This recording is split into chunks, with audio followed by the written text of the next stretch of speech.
તમે જુઓ કે આ ઇસ્કોન વગેરેની અંદર જે લોકો હોય છે તે એમના સંપ્રદાય પ્રમાણે કેવું ઉદાત્ત જીવન જીવે છે। ઇસ્કોનની અંદર દીક્ષિત થયેલો કોઈ પણ વ્યક્તિ તિલક વગરનો તમને ન દેખાય, જેમ આપણા વૈષ્ણવો દેખાય। ગળામાં તુલસીની કંઠી પણ ન હોય તો આવા જો આપણા ભાવ હોય તો ભગવાન એટલા સસ્તા છે કે પોતાના ગોલોક ધામના દ્વાર આપણે માટે ખોલી દે। માટે તુલસીની કંઠી અવશ્ય ગળામાં પહેરવી જોઈએ। બહેનો ભાઈઓ નાના મોટા સૌ કોઈએ તુલસીની 2 કંઠી વગર ક્યારે પણ એક શ્વાસ પણ ન લગાય। ઇસ્કોનની અંદર જે લોકો છે, લંડન અમેરિકાની અંદર પણ આપણો આ વૈષ્ણવોચિત વેશ પહેરીને લંડન અમેરિકાની અંદર ભગવાનનું નામ સંકીર્તન કરીને નાચે છે ને લોકોને નચાવે છે।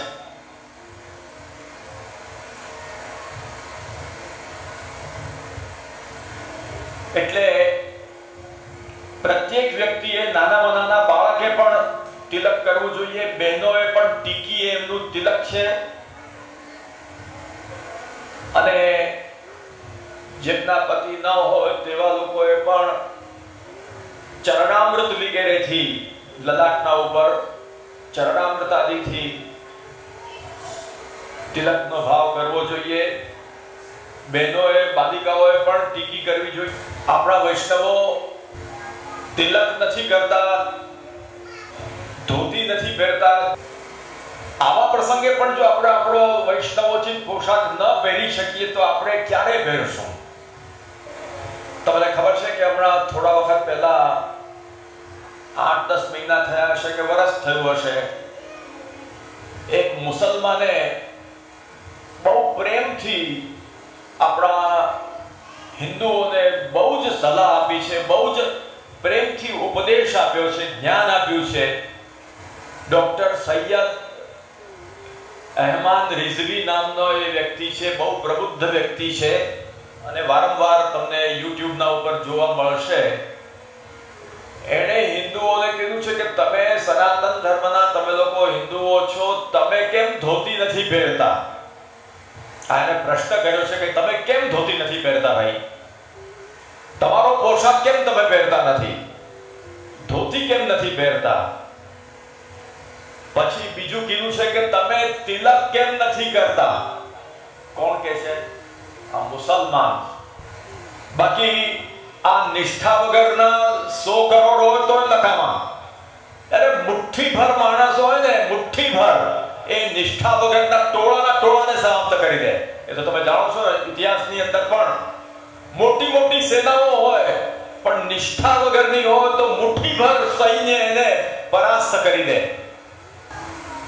આપણા ધર્મની અંદર લોકોને ભેગા કરવા હોય તો લોભ લાલચ આપવી પડે। આ મોટી મોટી કથાઓ થાય છે ને, મોટી મોટી કથાઓ, એક કથાની અંદર નાસ્તાના કાર્યક્રમો રાખવા પડે, જમાડવા માટેની બધી વ્યવસ્થા રાખવી પડે, એ હોય તો લોકો આવે।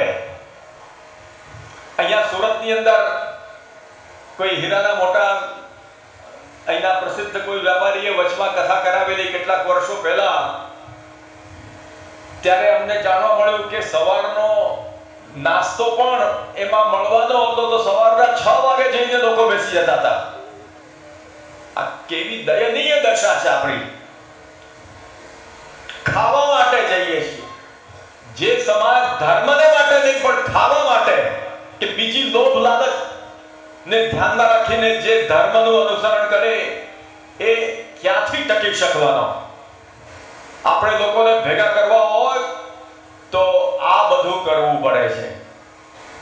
અને બીજા લોકોને ખાલી ધર્મનું નામ પડે તો ટોળે ટોળા ઉભરાઈ જાય છે। એ ડોક્ટર સૈયદ અહેમદ રિઝવી એ લોકોને કહે છે કે તમે તિલક કેમ નથી કરતા? તમે તિલક કરો। અને તો એમ કહે છે કે હું તો મુસલમાન છું, પણ હું મને જ્યારે પણ મોકો મળે ત્યારે ધોતી પહેરવાનો હું ચાન્સ છોડતો નથી, ધોતી પહેરવાનો મોકો હું જવા દેતો નથી. વર્ષમાં મને 4-5-6 મોકા તો મળી જ જાય કે હું ધોતી પહેરું અને તિલક કરું છું, અને મને બહુ સારું લાગે છે. એક મુસલમાન એમ કહે છે, બ્રહ્મ સંબંધ લઈને આપણને યાદ પણ નથી રહેતું. બ્રહ્મ સંબંધ લીધા પછીથી આપણે એટલા બધા બેધ્યાન બની જઈએ છીએ, આપણને ખબર નથી કે આપણે કેટલી મોટી વસ્તુ પ્રાપ્ત કરીને એના તરફ આપણે દુર્લક્ષ્ય કરી રહ્યા છીએ. એટલે આ બ્રહ્મ સંબંધ પ્રાપ્ત કરીને આપણે વૈષ્ણવોચિત જીવન જીવવાનું છે.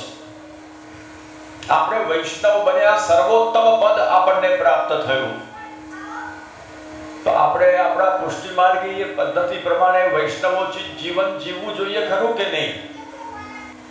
તો આપણને મહાપ્રભુજીએ આટલો બધો ઉત્તમ માર્ગ આપ્યો, આપણે કેમ તુલસીની કંઠી ન પહેરીએ? આપણે કેમ તિલક ન કરીએ? ગૌરવથી તિલક કરવું જોઈએ.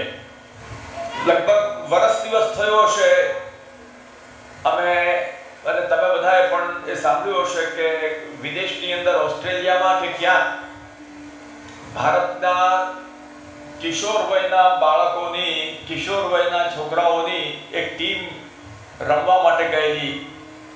એ શું રમવા ગયેલી? ટેબલ ટેનિસ હતું કે ફૂટબોલ હતું કે શું હતું, ક્રિકેટ હતું, એ મને ખ્યાલ નથી અત્યારે. પણ ત્યાં જાણી જોઈને આપણા ધર્મને માટે દુર્ભાવ રાખીને એક છોકરાને કહેવામાં આવ્યું, છોકરાનું નામ હતું શુભમ. એ શુભમ નામના છોકરાને કહેવામાં આવ્યું કે આ તુલસીની કંઠી જે ગળામાં રાખી છે એ જો પહેરી હશે તો આ મેચમાં તને પ્રવેશ નહીં મળે. આ તમે સાંભળ્યું છે કે નહીં? ત્યારે એણે કીધું કે આ કંઠી મારી નહીં ઉતરે, આ મેચમાં જો તમે મને નહીં રાખવા માંગતા હો તો મારે આમાં રમવું પણ નથી, મારે આમાં નથી જોડાવું, પણ આ કંઠી નહીં ગળામાંથી ઉતરે. મને એમ થયું કે આ તુલસીની કંઠી માટે આટલું બધું બોલે, પુષ્ટિ માર્ગી હોય તો પશ્ચિમમાં સૂરજ ઉગી જાય. પશ્ચિમમાં સૂરજ ઉગે કે પુષ્ટિ માર્ગીય વૈષ્ણવનો છોકરો આવું બોલી શકે. એ મને માનવામાં નતું આવતું, અને ખરેખર જ્યારે જાણવા મળ્યું ત્યારે ખબર પડી કે એ છોકરો સ્વામિનારાયણ પંથનો હતો, ત્યારે આટલું બોલ્યો. આપણા પુષ્ટિ માર્ગી બાળકોને આપણે શું શિક્ષા આપી? આપણા ઘરમાં શું શિક્ષાનું વાતાવરણ, આપણા ઘરમાં શું વૈષ્ણવતાનું વાતાવરણ? આપણે બધા તો અંધારા કુવા જેવા ઘરની અંદર રહીએ છીએ. હિત્વાત્મપાતમ ગૃહમંધકૂપમ, પ્રહલાદજી કીધું છે. આત્મપાત કરાવે એવા ઘરની અંદર રહીએ છીએ. આપણા ઘરમાં ઠાકોરજી છે? નથી. આપણે પોતાના પેટ ભરવા માટે આપણે ખાઈએ છીએ. ગીતાની અંદર કીધું છે યે પચંતી આત્મકારણા, જે પોતાને માટે ખાલી જે રસોઈ બનાવે છે, જે પોતાને માટે ખાય છે, અર્થાત જે પોતાને જ જુએ છે, એ પાપોનું ભક્ષણ કરે છે. તો એ છોકરાએ એક સ્વામિનારાયણનો, કારણ કે એને એ રીતની શિક્ષા મળે છે, એના મા બાપો એને ધર્મની શિક્ષા માટે મૂકે છે. આપણે ત્યાં પાઠશાળાઓ ખોલીએ તો પાઠશાળાઓ બંધ થઈ જાય છે. છોકરાઓને આપણે મોકલતા નથી ને મોકલવાની જરૂર સમજતા નથી. કોઈ પણ ધર્મનું અસ્તિત્વ અને એનો વિકાસ, કોઈ પણ ધાર્મિક સમાજનો, એ ખાલી નારાઓ લગાડવાથી, મોટા મોટા નારાઓ લગાડવાથી એનું અસ્તિત્વ બનતું નથી, પરંતુ આચરણથી બને છે. અને ધર્મનો અર્થ જ કર્યો છે ધારણા ધર્મ મિથ્યાહુ. જેને ધારણ કરવામાં આવે તે ધર્મ. અને આપણા ઋષિમુનિઓએ આપણને બહુ જ ચેતવ્યા છે, જો ધર્મને હણશું તો આપણે હણાઈ જઈશું, અને જો ધર્મની રક્ષા કરશું તો આપણે પણ રક્ષાયેલા રહીશું. એટલે ખરેખર આપણે સમજવાની જરૂર છે કે આજે ચારે તરફથી આપણા સનાતન ધર્મને કેવી રીતે નષ્ટ કરી દેવો, અને કેવી રીતે એને નેસ્ત નાબૂદ કરી દેવો, એને માટે આટલા બધા આપણા ઉપર આઘાત થાય છે, છતાં આપણે સમજતા નથી. દરેક બાબતમાં આપણે આપણી વસ્તુ ભૂલતા જઈએ છીએ, આપણા સંસ્કારો ભૂલતા જઈ રહ્યા છીએ, આપણા રહેણી કરણી, આપણી ભાષા, આ બધું જ ભૂલતા જઈ રહ્યા છે. અને મેં ખરેખર સ્ટડી કર્યો છે, એનો હું આનંદ વ્યક્ત કરું છું. પણ જે પણ આપણા સૌરાષ્ટ્રવાસી સમાજના છોકરાઓ જે લોકો વિદેશ જાય છે, એ વિદેશી સંસ્કૃતિથી એટલા બધા પ્રભાવિત થઈ જાય છે. મેં જે જનરલ કુટુંબો જોયા, એટલા બધા પ્રભાવિત થઈ જાય છે કે પોતાનું એમને કંઈ ગમતું નથી. એ સ્થિતિની અંદર અમારા ભાવેશ જેવા છોકરાઓને જ્યારે અમે જોઈએ ત્યારે અમને આનંદ થાય છે કે વિદેશમાં રશિયા જેવામાં જ્યાં ક્રિશ્ચનો અને આ બધા લોકો છે, એવી ઠેકાણે જઈને આવીને પણ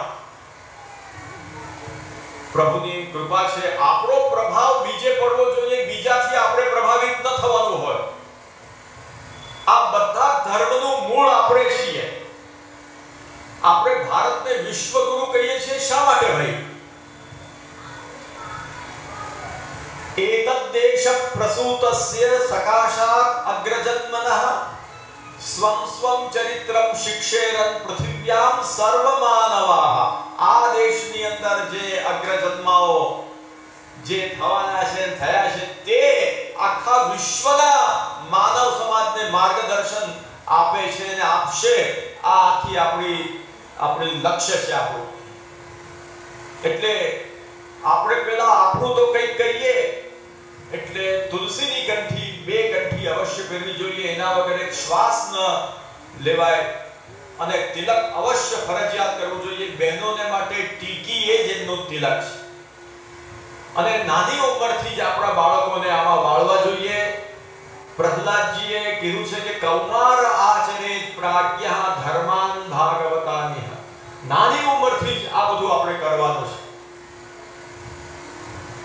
આપણે નાની ઉંમરથી જ આમાં લાગવાનું છે. અને આ મનુષ્ય જન્મનું લક્ષ્ય શું ભાઈ? લક્ષ્ય શું? આપણે છોકરાઓને બહારના અધ્યયનમાં ભણવા મૂક્યા, ઠીક છે, ભણ્યા પછી કરવાનું શું? કરવાનું જોબ એટલે નોકરી. જિંદગીભર નોકરી કરતા કરતા એક દિવસ માંદા પડીને આઈસીયુમાં ભરતી થઈ જવાનું ને અહીંથી રવાના થઈ જવાનું. બચ્યું છે શું હવે આપણી જિંદગીની અંદર? વિચાર કરવા જેવો છે.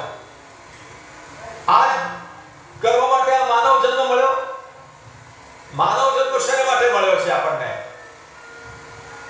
માનવ જન્મ આપણને આપણા આત્મકલ્યાણને માટે મળેલો છે. આપણને આ ચાન્સ મળ્યો છે કે આ મનુષ્ય જન્મ મળ્યો છે તો તમે કંઈક કરી લો. આ મનુષ્ય જન્મ માટે જો એક વિચાર તો કંઈ નહીં. બહુ સુંદર સુંદર વ્યાખ્યાઓ પ્રહલાદજીના આ બધા વચનો પર છે કે કૌમાર આચરેત પ્રાજ્ઞા. નાની ઉંમરથી જ કરશું અને કરવું જોઈએ. કેમ? કોઈ એમ વિચારે કંઈ નહીં, જુવાનીમાં કરીશ. અરે ખબર છે કે જુવાનીના સુધી પહોંચશું કે નહીં? ક્યારે કાળ આવીને ઝાપટી જાય ખબર છે? કાળે શું થાય, એક ક્ષણ પછી શું થાય આપણું એ ખબર નથી. એટલે જ્યારથી સમજ આવે ત્યારથી આની અંદર લાગવું જોઈએ. જુવાનીમાં કરીશું વિચારે તો જુવાનીમાં તો કેટલા ગઢા વૈતરા કરવા પડે છે. એમ વિચારે કે નહીં, ગરડા થઈશું ત્યારે કરીશું, ગરડા થઈશું ત્યારે ખાટલામાંથી આપણે ઊભા નહીં થઈ શકીએ અને કશું જ આપણે કરી શકશું નહીં. આપણી શરીર અને ઇન્દ્રિયો નહીં ચાલે ત્યારે શું આપણે આપણું આત્મકલ્યાણ કરવાના? ત્યારે કોઈ કહે કે કંઈ વાંધો નહીં, આવતા જન્મમાં કરશું. શાસ્ત્રકારોએ કીધું છે કે આવતો જન્મ તમને ખાતરી છે કે તમને આ મનુષ્ય મળશે? કોઈ ખાતરી છે? નૃદેહ માધ્યમ સુલભમ સુદુર્લભમ. અત્યારે સુલભ લાગે છે પણ બહુ દુર્લભ છે. કઈ યોનિમાં પહોંચી જઈએ કઈ ખબર નથી. એટલે આ પ્રભુએ આપણને તક આપી છે. એક તો મનુષ્ય જન્મ મળ્યો, તેમાં પણ વૈષ્ણવ પરિવારમાં જન્મ મળ્યો. અને તેની અંદર પણ આપણે વૈષ્ણવ તરીકે આપણે મંત્રોપદેશ લઈને વૈષ્ણવ બન્યા હોઈએ તો જીવનની એક ક્ષણ પણ આપણા આત્મકલ્યાણ માટેની આપણે ગુમાવવી ન જોઈએ. આ બધું અહીંયા જ રહી જવાનું છે. અને આપણું શરીર પણ આપણે સાથે લઈ જવાના. તો શું આપણે કમાયા અને આપણે શું પ્રાપ્ત કર્યું? એટલે મહાપ્રભુજીએ જે કીધું છે કે સર્વદા સર્વભાવેન ભજનીયો.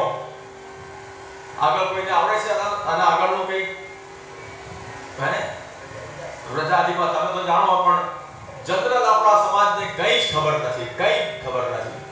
આમ ને આમ દિવસો ચાલ્યા જાય છે. ઠાકોરજીની સેવા સ્મરણ તો અવશ્ય કરવું જોઈએ.